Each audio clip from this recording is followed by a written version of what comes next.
ደግሞ እስራኤላውያን በጣም ችኩሎች ነበሩ ለዝሙት እና ተናጠቋቸው። ዝሙት ሲፈጽሙ የእግዚአብሔር መዓት 24000 ሰዎች በላይ አጠፋባቸው። ሁለቱንም በጦር ነው የወጋቸው። መቅሰፍቱ ተከለከለ። እግዚአብሔር በታላቅ ቅናት ነው ለሙሴ አየው አይደል የአሮን ልጅ እንዴት ስለ ስሜ እንደቀና እያለ ነገር። ትህትናስ፣ ጥበብስ፣ መቻቻልስ፣ እውቀትስ እነዚህ ደግሞ ግዴታ አገልጋይ አገልግሎቱን ለመቀጠል የሚያስፈልጉት ነገሮች ናቸው።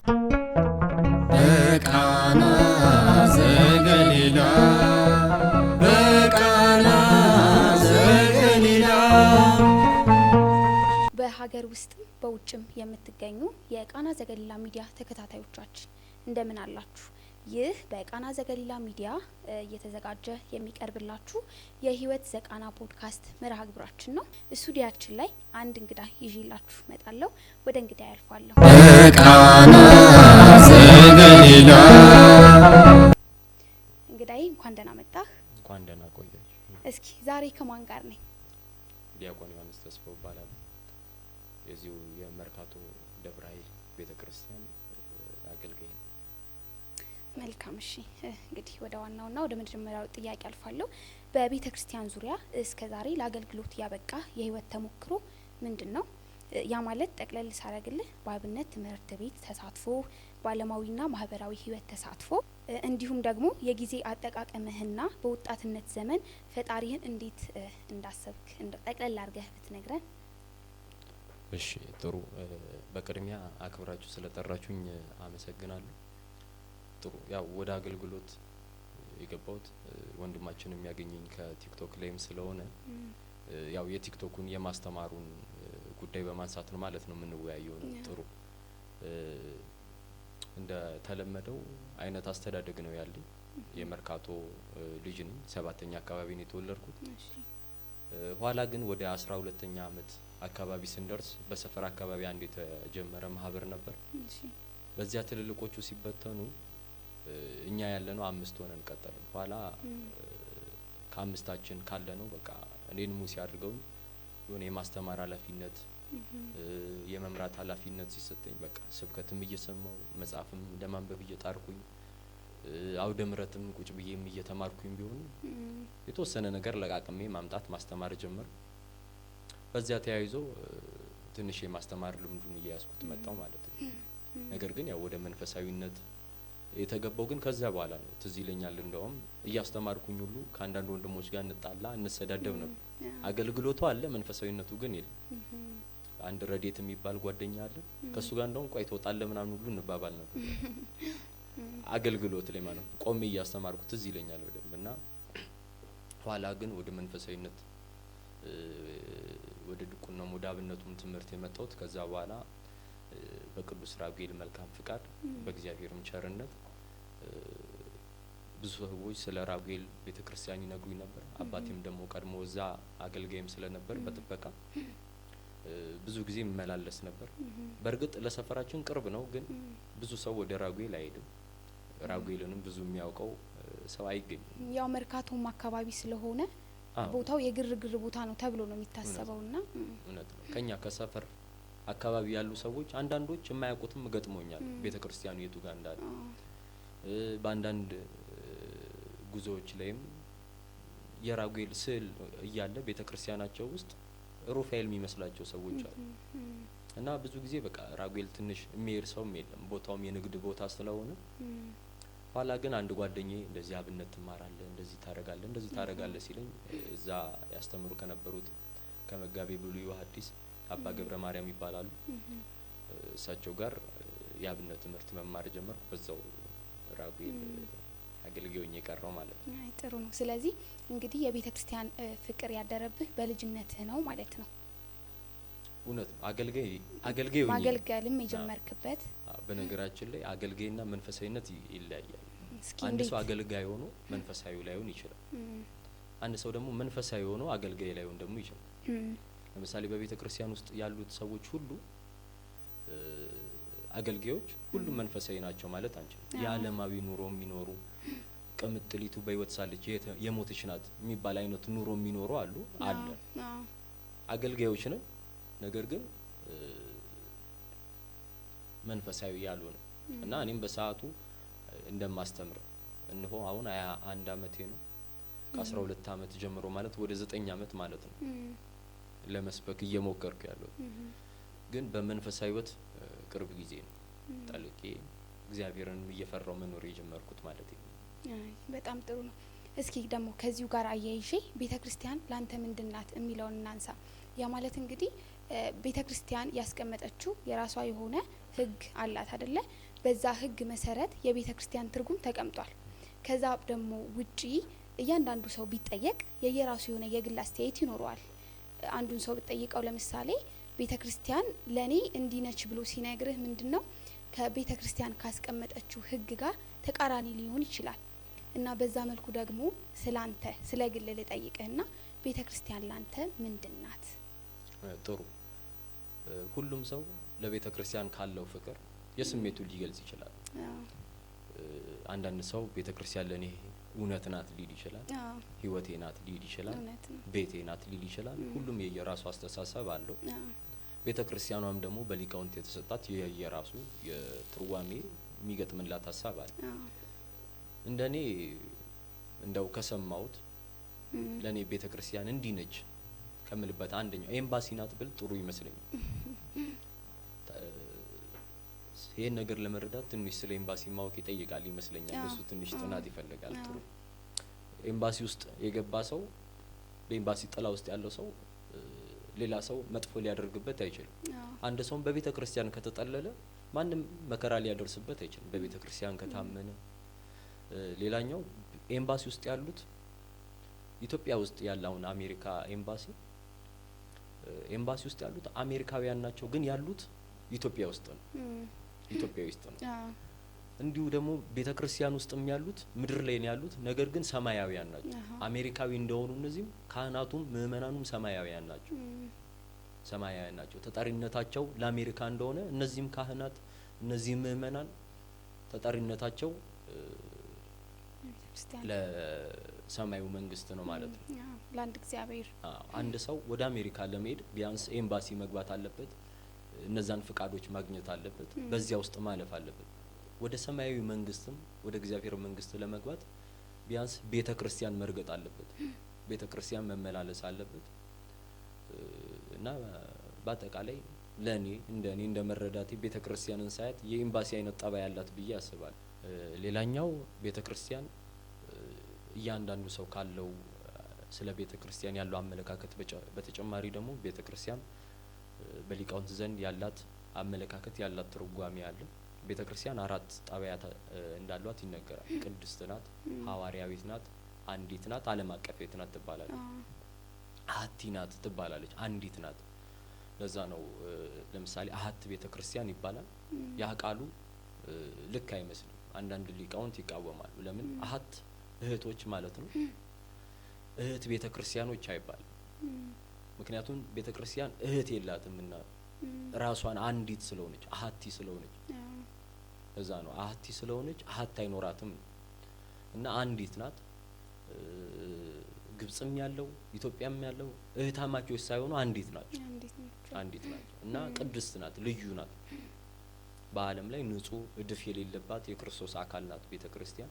እንዲሁም ዓለም አቀፋዊት ናት። በዓለም ሁሉ የምትገኝ ለገሌ ብቻ ነው የምትሰጠው የማትባል ኦሪትን እስራኤላውያን ብቻ ይጠቀሙበት እንደነበር እንደዛ አይደለም። የቤተክርስቲያን አሰራር ለዓለም ሁሉ የምትደርስ ለማያምነውም ተግታ የምታስተምር ቤተክርስቲያን ናት። እናም ሐዋርያዊትም ናት። የሐዋርያትን አስተምሮ፣ የሐዋርያትን ትውፊት፣ የሐዋርያትን ስብከት፣ የሐዋርያትን እምነት ይዛ የምትቀጥል ናት። 4 ባህሪያት አሏት ይባላል። ሌላኛው ግን በዮሐንስ አፈወርቅም አስተምሮ በሌሎችም አስተምሮ ይነገራል። አሁን በዮሐንስ አፈወርቅ አስተምሮ ቤተክርስቲያን ሐኪም ቤት እንደሆነች ይነገራል። ሐኪም ቤት ናት ይላል ዮሐንስ አፈወርቅ። ሐኪም ቤት ውስጥ ዶክተሮች አሉ፣ ህመምተኞች አሉ፣ መድኃኒቶች አሉ። እኛ በሽተኞቹ ነን። ቤተክርስቲያን ሐኪም ቤት ናት። አካሚዎቻችን ደግሞ ዶክተሮቻችን ካህናት ናቸው ማለት ነው።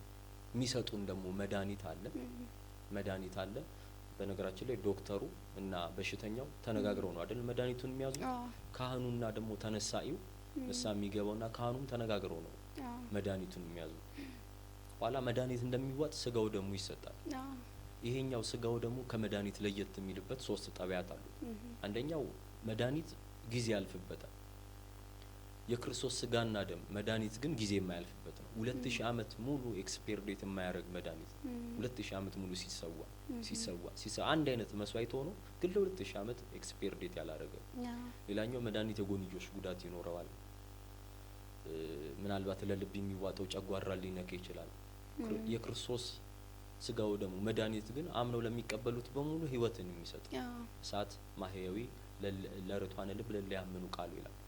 ልባቸው ለቀና ለሚያምኑ የሚያድን እሳት ነው ማለት ነው። ስለዚህ የጎንዮሽ ጉዳት የሌለው መድኃኒት ነው። ሌላኛው መድኃኒት የእድሜ ገደብ አለው። አዋቂ የሚወጣው አለ፣ ህጻናት ደግሞ የሚወጡት አለ።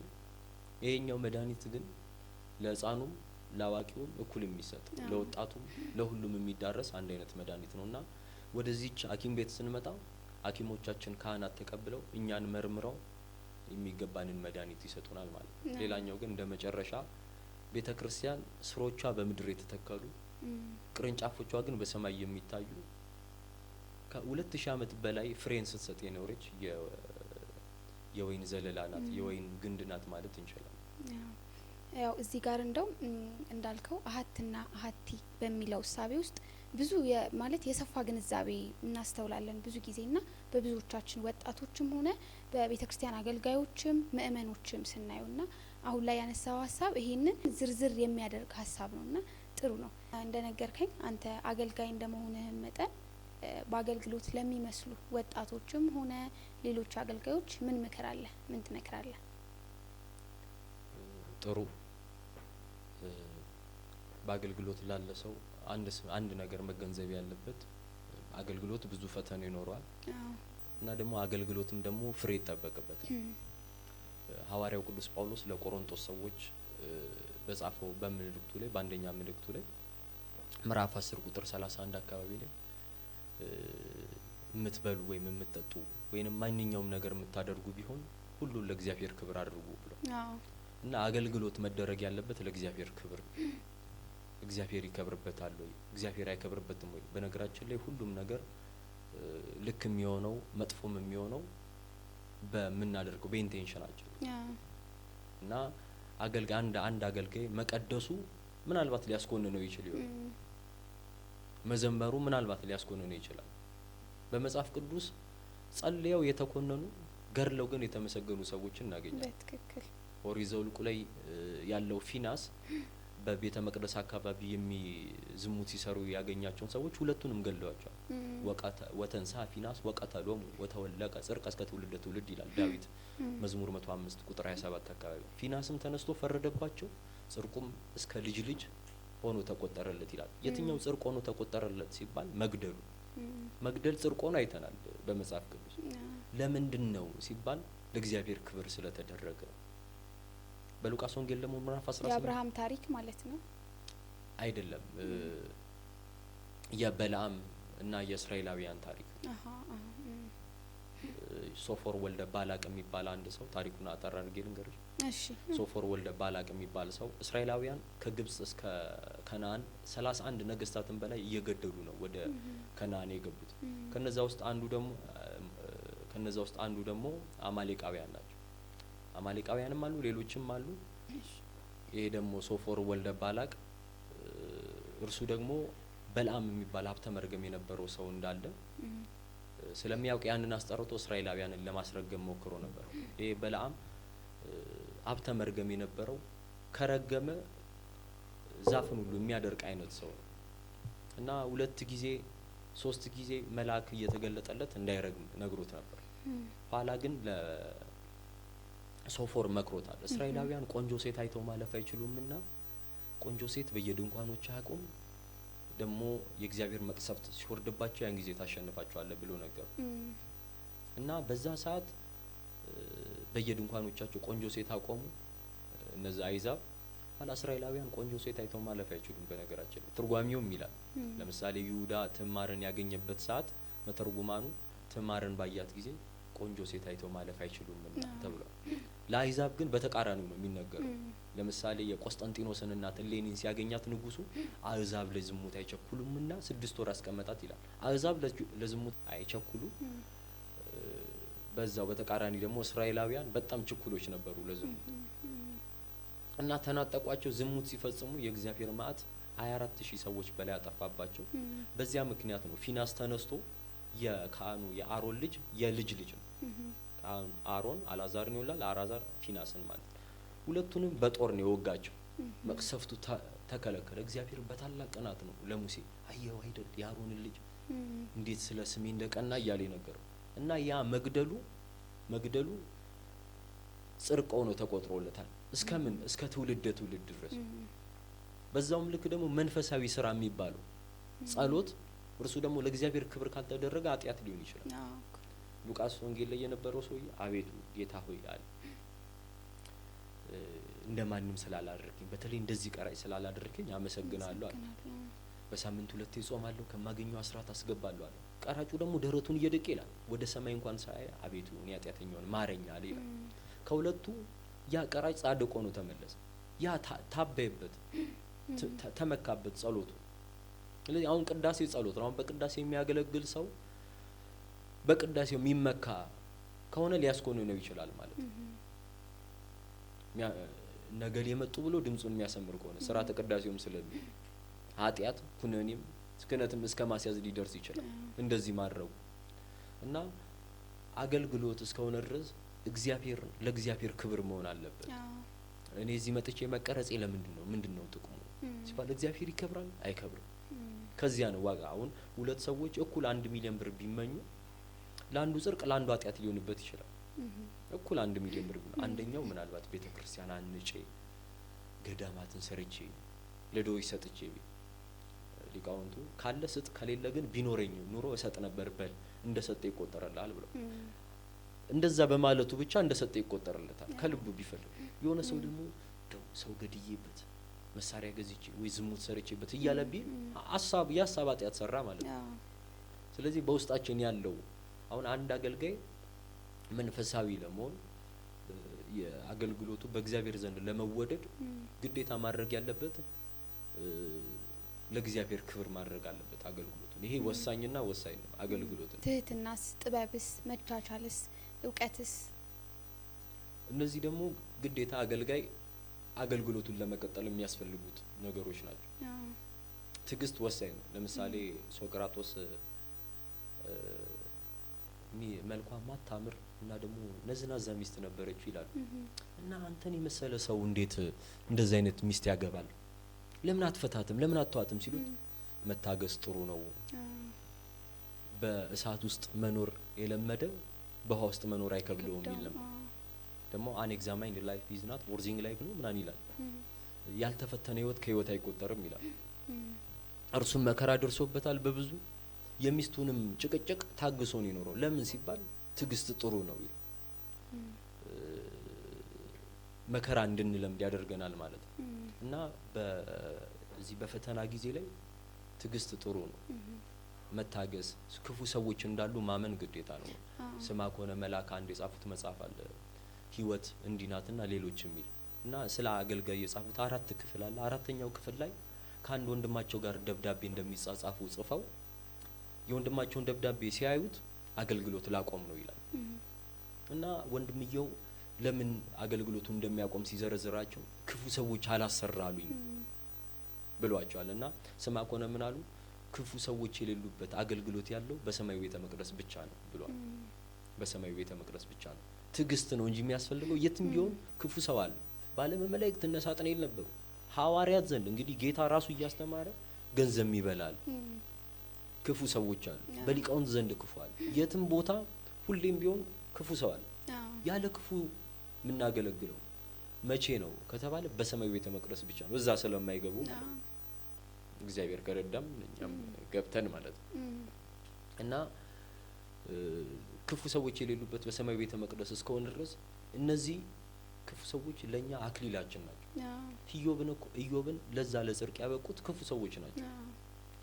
ሌሎችንም በመጽሐፍ ቅዱስ የምናውቃቸው ጽድቃቸው እንዲወራ ያደረጋቸው በገድል የምናውቃቸው ሰዎች አብዛኞቹ የክፉ ሰዎች ውጤት ናቸው። መገፋት ገፊዎች የአምላክ ሰረገላ ናቸው ይላል ምረታ በአንድ ቀን ሲል ሰምቼው እና ስትወረወር ወደፊት እንድትሄድ የሚያደርጉ ሰዎች ናቸው። እና ትዕግስት ወሳኝ ነው፣ ጥበብም ወሳኝ ነው። በነገራችን ጥበብ እሱም ደግሞ መስሪያ መንገድ ነው። እንዴት ነው ነገሮችን ማከናወን ያለብን? እንዴት ነው ነገሮችን ማስኬድ ያለብን? እነዚህ ነገሮች እንዲሁም ሙቀት፣ እነዚህም ሁሉም ለአገልጋይ መሳሪያዎች ናቸው። አንድ አገልጋይ በተሳለጠ ሁኔታ አካሄዱን አገልግሎቱን ለማስኬድ እነዚህ ጥበብ፣ ማስተዋል፣ ትህትና እነዚህን የመሳሰሉ ነገሮች ወሳኝ ናቸው። አሁን ምክንያቱም አሁን ትህትና ከሌለ ሁሉም እኔ ልበል ካለ ጭቅጭቅ ይመጣል። ሁሉም እርሶ ይበሉ ካለ መከባበር ይመጣል። እኔ ታናሽ ነኝ ካለ ማን መጥፎ ስሜት ይሰማል? ማን ይከፋል?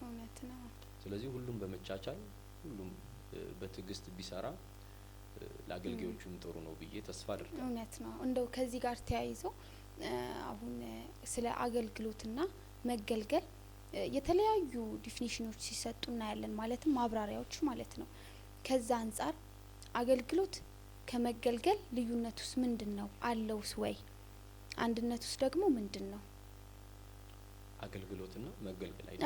አገልግሎትና መገልገል ጥሩ። ብዙ አይነት አገልግሎት አለ። እሺ አንድ ነገር አገልግሎት ስለተባለ መንፈሳዊ ነው ሊባል አይችልም። ለምሳሌ 4 ታይፕስ ኦፍ ቢዝነስ አሉ አይደል? በማርኬቲንግ ትምህርት 4 አይነት ቢዝነስ ታይፖች አሉ። መርቻንዳይዝ፣ ማኑፋክቸሪንግ፣ ሶስተኛው ሰርቪስ ነው፣ አራተኛው ሃይብሪድ ነው አጠቃላይ ያዘ ማለት ነው። እና ከነዚህ የቢዝነስ ዘርፎች አንደኛው ሰርቪስ ነው። ሰርቪስ ደግሞ አገልግሎት ነው። ቢዝነስ ነው ራሱ ሰርቪስ። አገልግሎት የቢዝነስም ዘርፍ ነው፣ የመንግስተ ሰማይ መግቢያም ዘርፍ ነው። አሁን አንድ ሰው አገልግሎት ከተባለ መረዳት ያለበት የትኛውን አገልግሎት። ምክንያቱም አገልግሎት የሚሰጡ ነገሮችን ከሰዎች ጋር ማገናኘት የሚችሉ ሌሎች አሁን ራይድም ሃይብሪድ ዲዛይን የንግድ ምልክት ስለሚሉት እንጂ ሌሎችንም ጉዳዮች ስላሉት እንጂ ሰርቪስ ነው። ከሰውየው ምንም የምናገኘው የለም፣ ብቻ ያደርሰናል፣ ሰርቪስ ይሰጠናል፣ አገልግሎት ነው የሚሰጠን እኛን ማድረስ። ይሄ አገልግሎት ነው የእርሱ። ከመንፈሳዊ ህይወት ጋር ግን የሚገናኝ የለውም።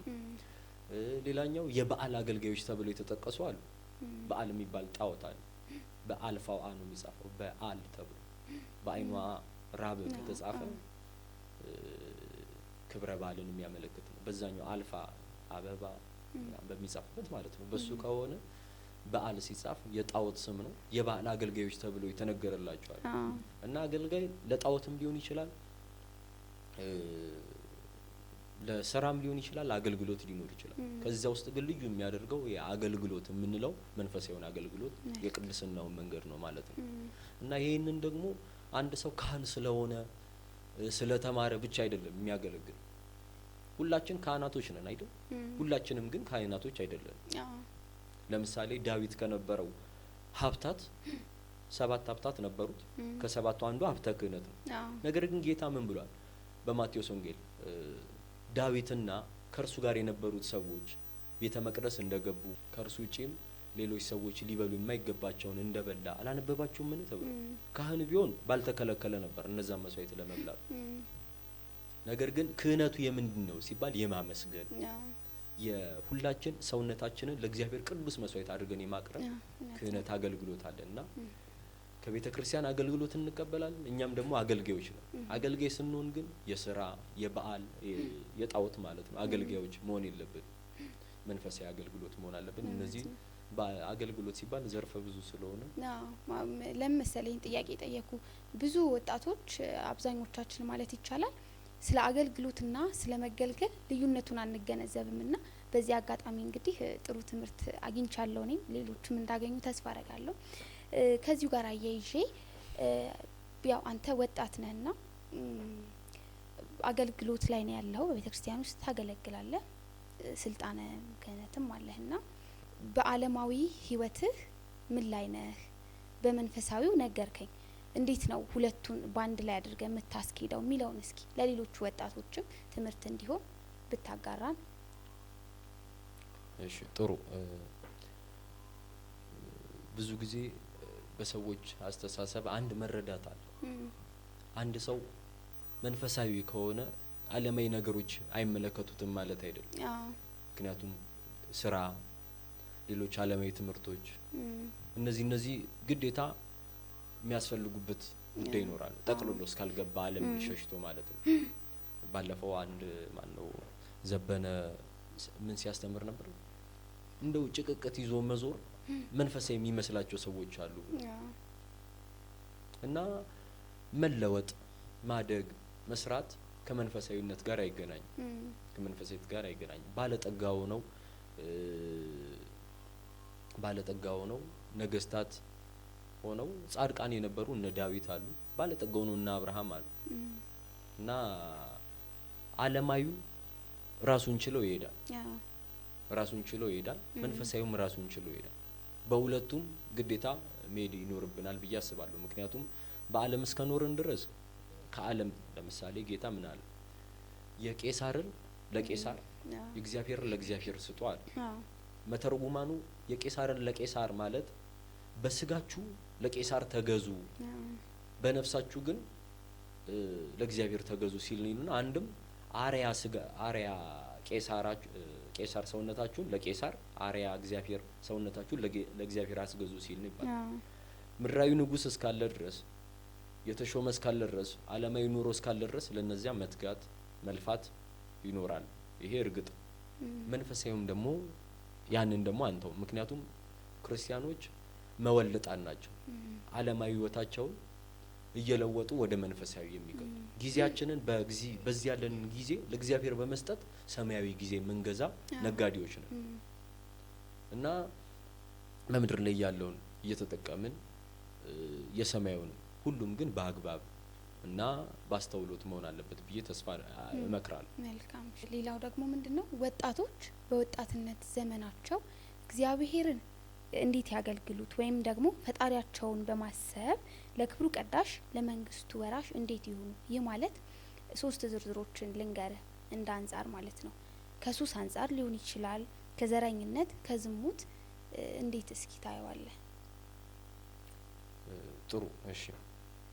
ይሄ በወጣትነት ወደ እግዚአብሔር መመለስ ግዴታ ነው። ምክንያቱም መጽሐፍም በጉብዝና ወራት ፈጣሪን አስብ ስለ ማንም ሰው ሊሰራባት የማትመጣ ሌሊት የድካም ጊዜ ስላለ እንደውም አንድ ታሪክ አስታውሳለሁ።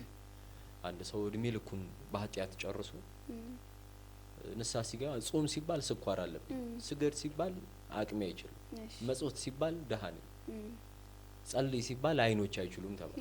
ይሄ ሰው በምን ንስሐ ይግባ ብሎ አንድ መምህር ሲያስተምሩ ሰማሉና አቅም ባለ ጊዜ ወደ እግዚአብሔር መመለስ አንደኛ ወጣትነትን ያበራል፣ ወጣትነትን ይመልሳል፣ ከአጉል ነገሮችም ይቀንሳል። ለምሳሌ ዘረኝነት በነገራችን ላይ ጥሩ ዘረኝነት ተፈጥሯዊ ነው ብዬ አምናለሁ። ተፈጥሯዊ ዘረኝነት አለ። እንግዲህ ሰሚዎቹ ያስማማቸው አላውቅም። ለምሳሌ ብዙ ጎሾች በተሰበሰቡበት አንድ ትንሽዬ ፍየል ብትኖር ኋላ ደግሞ ሌላ ፍየል ብንልክ ከነዚያ ሁሉ ያቺ ፍየል ወዴት ነው የምትሄደው? ከነዚያ ሁሉ ጎሾች ወደ ሁለተኛዋ ፍየል ነው የምትሄደው። ወደ ፍየሏ ሊትራሊ ወደዛ ነው የምትሄደው። ብዙ ጎሾች ቢኖር በማከላቸው ትንሽዬ ፍየል ብትኖር ከዛ ከዚህ ደግሞ አንዲት ፍየል ብንልክ ወደዛች ፍየል ነው የምትሄደው። ዘሯ ነቻ እሷን ትመስላለች። ተፈጥሯዊ ነው። አሜሪካን ሀገር ውስጥ አበሻ ስናገኝ በደስታ ነው እንትን ምን ነው። እውነት ነው። ይሄኛው ዘርን መፈለግ ያለ ነው። ተፈጥሯዊ ነው። መተሳሰብ ከነርሱ ጋር የሚመስልሽን መፈለግ የሚፈልግ ነው። አዳምም እኮ ዘረኛ ነበረ።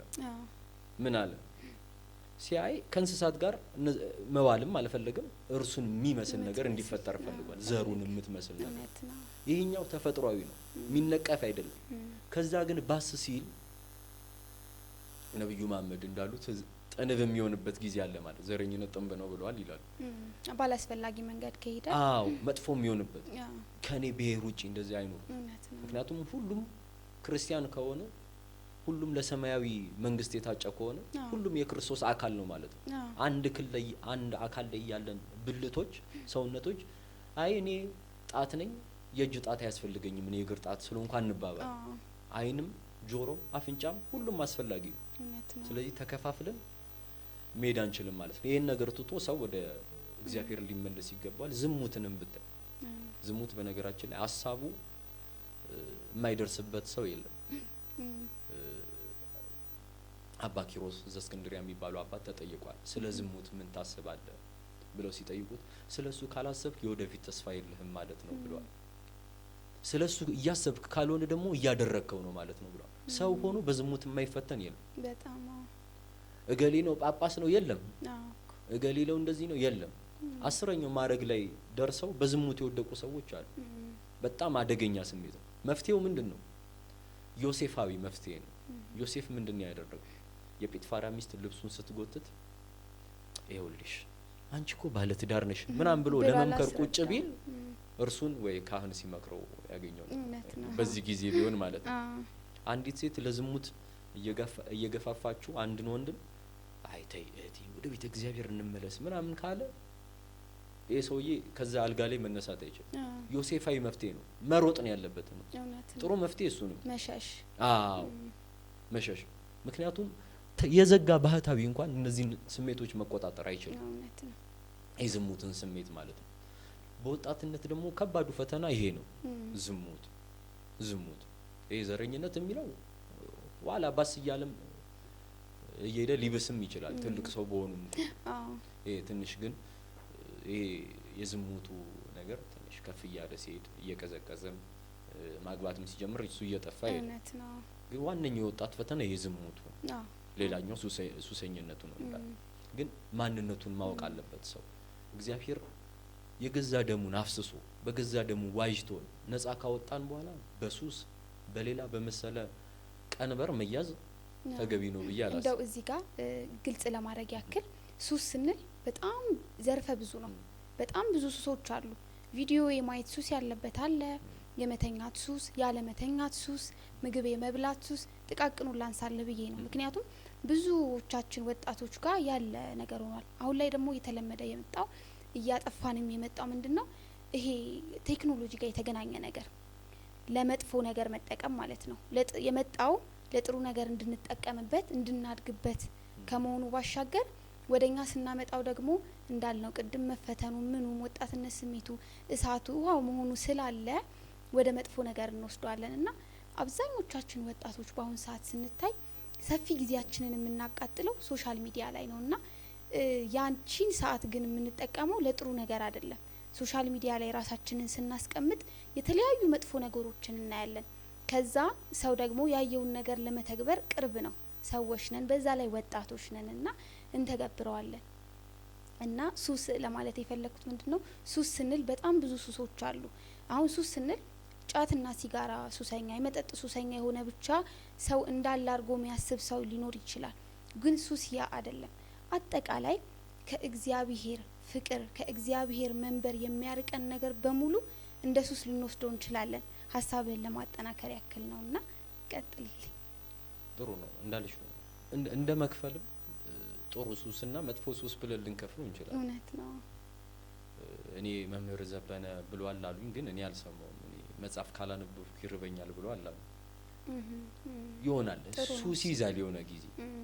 በጣም ጥሩ ልምድ ነው እሱ። ለወጣቶች በተለይ ጥሩ ልምድ ነው። አዎ እንደዚህ አይነት ሱሶች አሉ። ሰው የመርዳት በጣም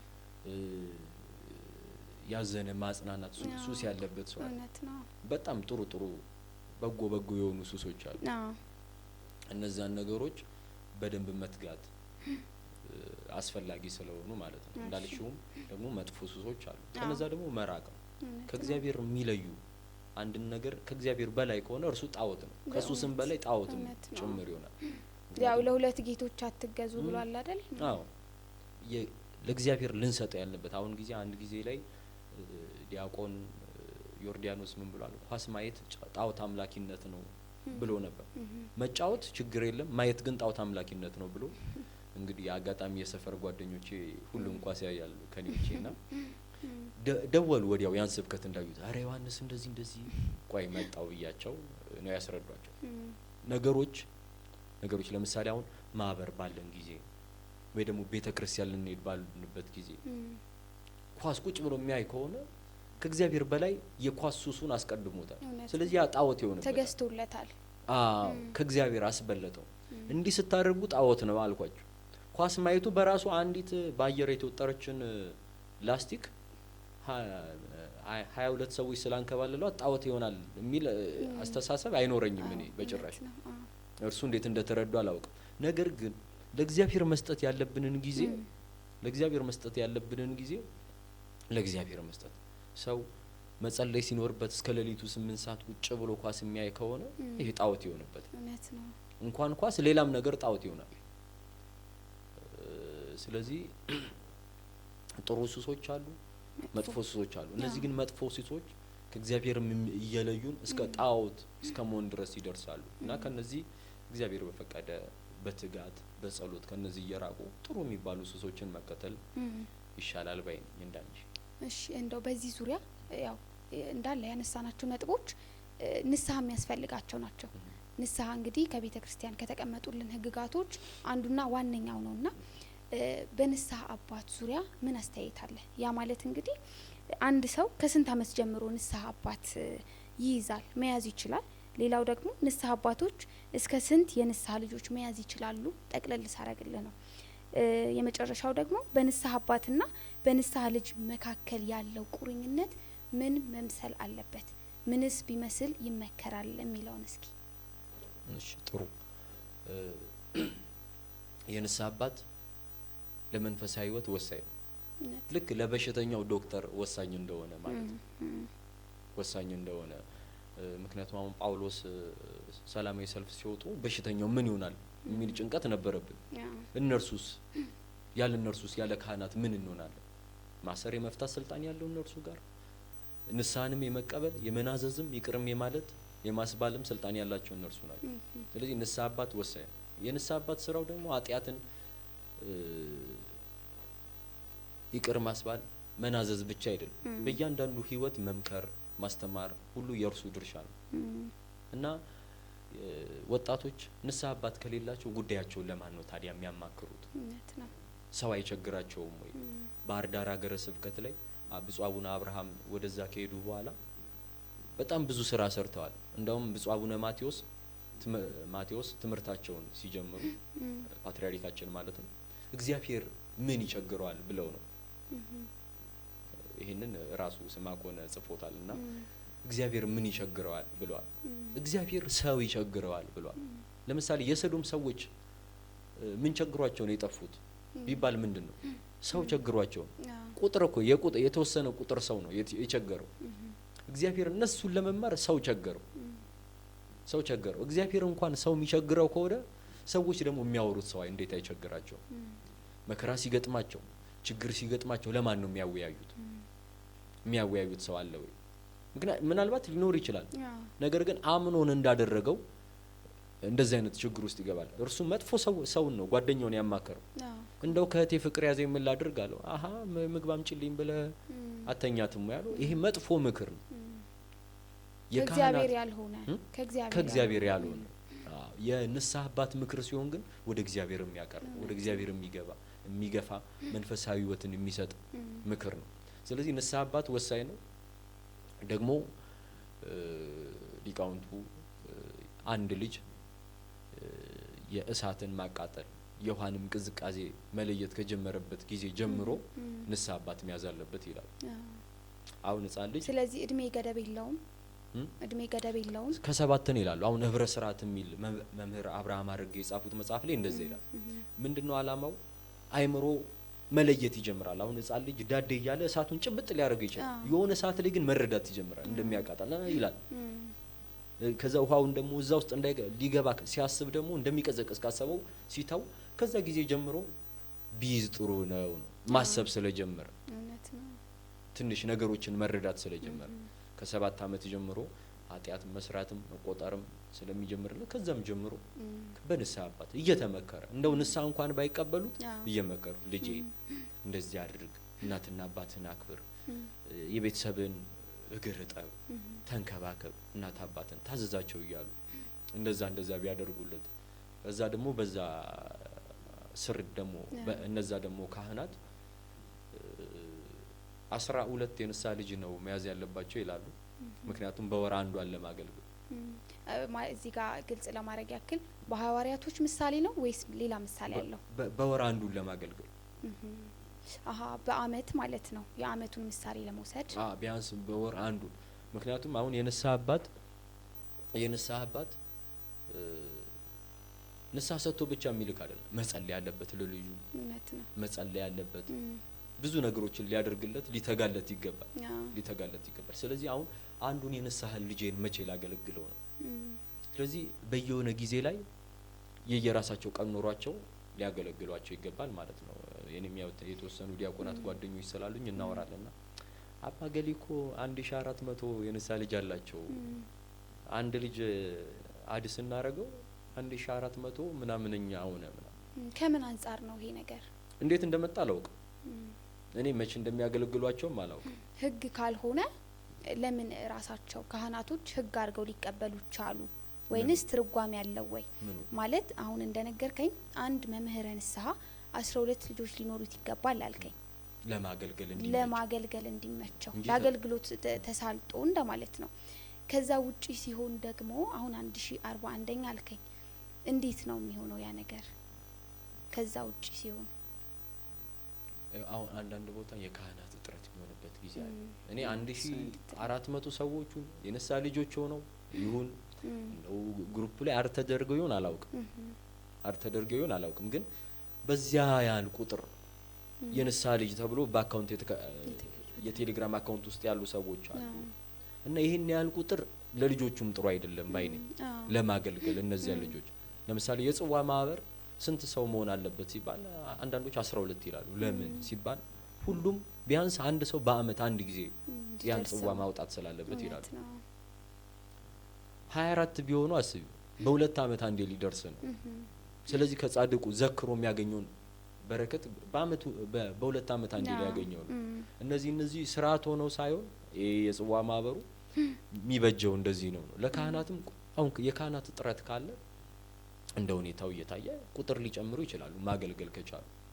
ነገር ግን ለአገልግሎቱም ጥራት ሲባል እንደዚህ አይነት ቁጥር ጥሩ ነው ባይነና ንስሐ አባትና ንስሐ ልጅ ደግሞ ያላቸው ግንኙነት የንስሐ አባትና የንስሐ ልጅ መሆን አለበት። ከዚህ ውጪ ምንም መሆን የለባቸው። እስኪ እንዴት? አንደኛ በጣም በተቀራረቡ ቁጥር ምናልባት ችግሮች ሊፈጠሩ ይችላሉ። መናናቅም ሊኖር ይችላል። አንድ ካህን ደግሞ ሶስት ጸጋዎች አሉት ይባላል። መፈራት፣ መከበርና መታፈር። ለምሳሌ እግር የሚያበዛ ካህን ከሆነ በነገራችን ላይ አያከብሩትም። እኔ አንድ አጎቴ የነገረኝ ታሪክ አለ ልንገርሽ። ደስ ይለኛል። የሆነ ንስሐ አባት ይዘው እና እነሱ ትንሽ ገንዘብ ያላቸው ሰዎች ናቸው። አጎቴና አንድ ቄስ ይዘው እና ቄሱ እየተመላለሰ ማመላለስ ጀመረ። እዛ ቤት ጥሩ ምግብ ይቀርባል ምናምን ይላል። በኋላ ጓደኞቹንም ማምጣት እና በቃ ቤተኛው ነው እና አንድ ቀን እነርሱ ውስጥ ሆኖ እቤት የለም አስባሉ ማለት ነው። አጎቴ ሳይሆን አጎቴ የሚነግረኝን ታሪክ እና የለም አስባሉ። ምን ሆነ ይሄ ካህን? ይሄ የእግዚአብሔር እንደራሴ ነው እንግዲህ ከኪሩቤልና ሱራፌል እንኳን ሊዳስሱት የማይችሉትን ሚስጢር በእጁ የሚነካ ካህን ከበር ይርተባል፣ ተናቀ፣ መታፈር፣ መከበር፣ መፈራት እነዚህን ጸጋዎቹን አጣ ማለት ነው። እንደ ንስሐ አባት ተፈርቶ ተከብሮ ነበር መኖር የነበረበት እየገሰጸ እየተቆጣ ብቻ ያው እንደዚህ አይነት አሁን እየተመላለሰ ቤተኛ ሲሆን ኃጢአት እንኳን ሲሰሩ መገሰጽ ድፍረት አይኖርም። ከመላመድ እንግዲህ የሚመጣ ነገር ነው። ቤተኛ ይሆናል። ከዛ በኋላ ለመገሰጽም ድፍረት አይኖርም። ውለታ ያለበት ይሆናል። እውነት ነው። ውለታ ያለበት በዛውም ልክ ደግሞ እህቶችም ደግሞ እንደው የሚይዙትን አባት ይሄም ደግሞ ይሄኛውም በገጠመኝም ልነግርሽ እችላለሁ ስላለ እነዚህን ደግሞ በተለይ እንደው መነኩሴ ባይዙ ንስሐ አባት መነኩሴ። ምክንያቱም አሁን ወደ ትዳር ይገባል፣ ብዙ ችግሮች ይመጣሉ ትዳር ላይ። እኔ እንኳን በአቅሜ የሰሟቸው ጉዳዮች አሉ ትዳር ውስጥ የሚገጥሙ ከዚህ ወንድና ሴቱ ባለው ግንኙነት ውስጥ ማለት ነው። እና እነዚህን ጉዳዮች ለማን ነው የምናማክራቸው? ለትዳር አማካሪ ባለሙያ ወይንስ ለንስሐ አባታችን መለየት ይገባል።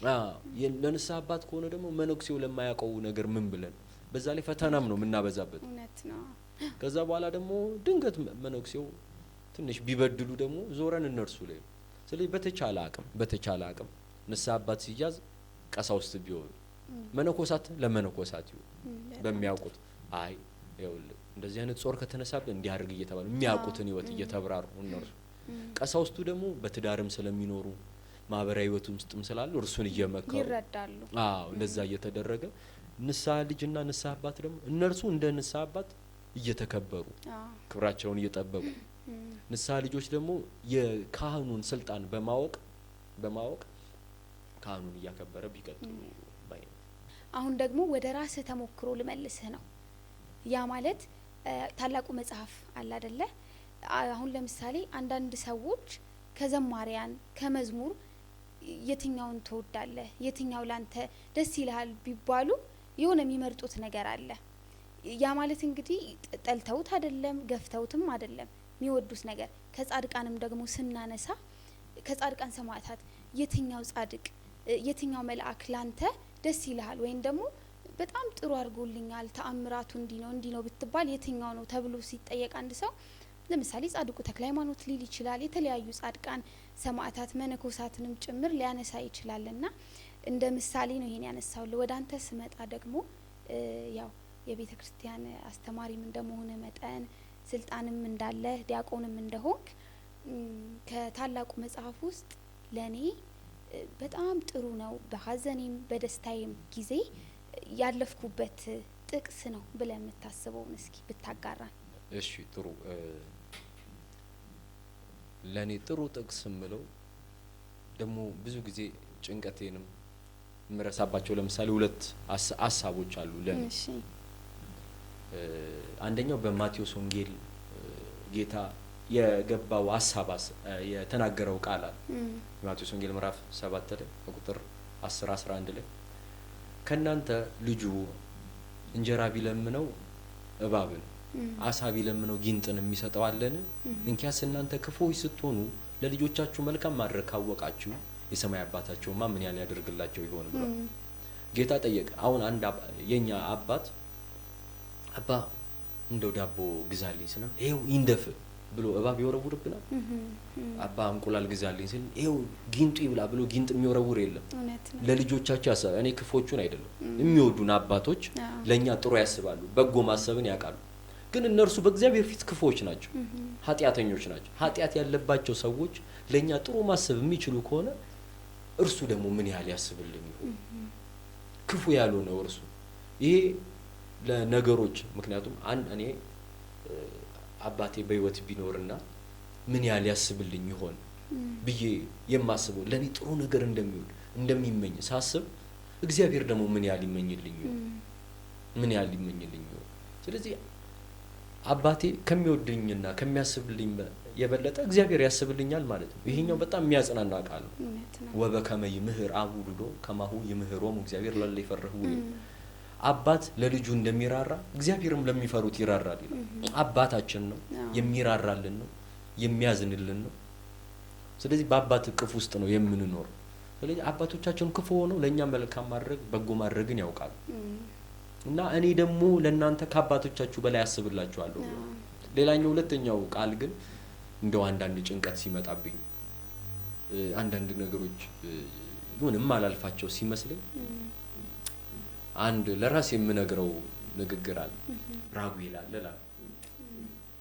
ብትን ነው የሚለው ጭንቀቴ በነገራችን ላይ እና ራጉኤል ፍጥነቱ ነው የሚገርመኝ በነገራችን ለምነሹ ዞር እስክቲ ነው እና በጣም በእውነት እኔ እንግዲህ በህይወቴ አሉኝ ከምላቸው ነገሮች አንዱ እሱ ነው። እኔ ለቪዲዮ ብዬ አይደለም በእውነት ስለሱ ሳስብ ሁሉም በይ ነው የሚገርመኝ እና